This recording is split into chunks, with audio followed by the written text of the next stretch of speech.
سر گلگت بلتستان جو کہ پہلے شمالی علاقہ جات کے نام سے جانا جاتا تھا اور اس کو گلگت بلتستان کا نام بھی میں نے رکھا، اس کا چیئرمین میں ہی تھا. ٹھیک. اور آپ اس کے تاریخ سے بہت زیادہ شناسا ہیں اور بلکہ آپ جو بدلتی تاریخ ہے اس کو آپ نے خود شاہد ہے اس کے. تو جو گلگت بلتستان میں سیاسی استحکام ہے آپ اس کو کس طرح دیکھتے ہیں؟ سیاسی استحکام مجھے اس وقت تک نظر نہیں آئے گا.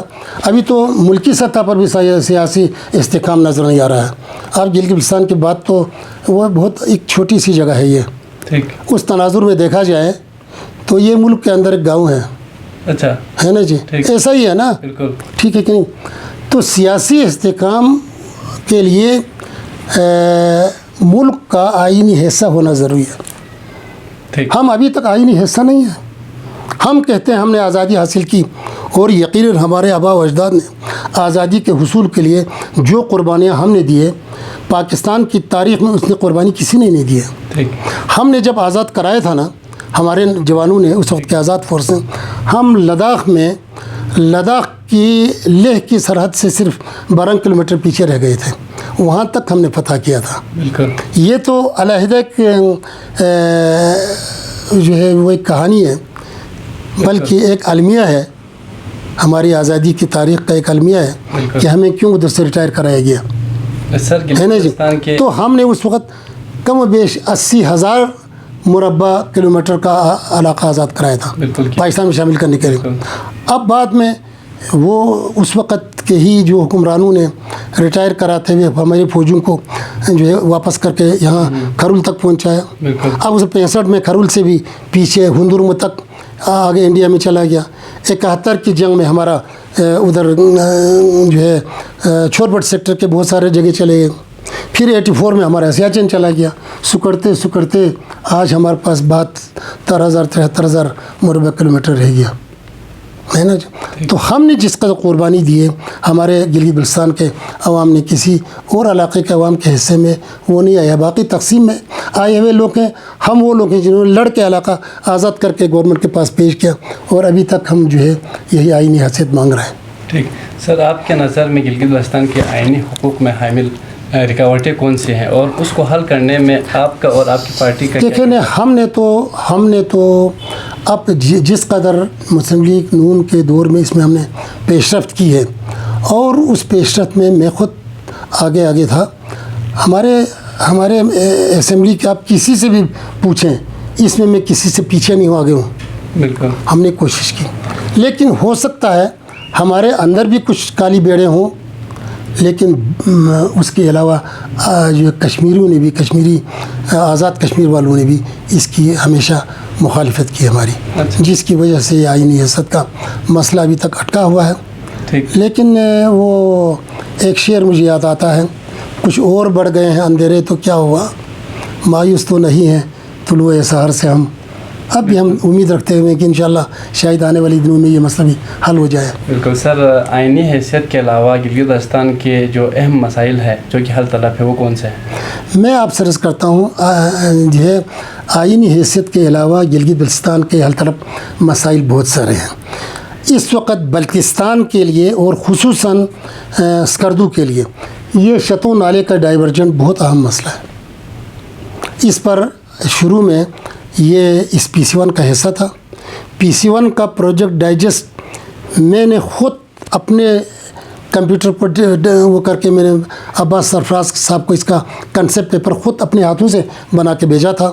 اس میں مرحوم ناصر شگری صاحب نے اور سلیمان ولی صاحب ابھی اللہ کے فضل سے زندہ ہیں، ان دونوں سے ہم نے کچھ ٹیکنیکل معاونت حاصل کی تھی. ہم نے بھیج کے یہ کنسپٹ پیپر منظور ہو گیا. پھر PC1 بن گیا. PC1 میں جو اس کا ہے یہ پانی کا ڈائیورجن یہ شامل تھا. یہ لکھا ہوا ہے جب تک یہ شتنگ ڈائیورٹ نہیں ہوگا تب تک یہ ڈیم جو ہے کامیاب نہیں ہوگا. آج بھی آپ دیکھیں ڈیم میں پانی نہیں ہے، بہت کم ہوتا ہے نا جی. تو یہ میں سمجھتا ہوں بہت ضروری ہے. ہماری سکردو ایئرپورٹ کو انٹرنیشنل ایئرپورٹ بنانا بہت ضروری ہے تاکہ سیاحت مستقبل کے لیے بہت بڑا اثاثہ ہے ہمارے لیے. اور ہمارے پاس سیاحتی جس قدر اللہ نے ہمیں فیاضیوں سے اس علاقے کو سیاحتی مقامات سے نوازا ہے دنیا میں ہی کہیں اور ہو. دیکھیں دنیا کی دوسری بلند ترین چوٹی کیٹو ہمارے پاس ہے. 14,000 کی بلندی پر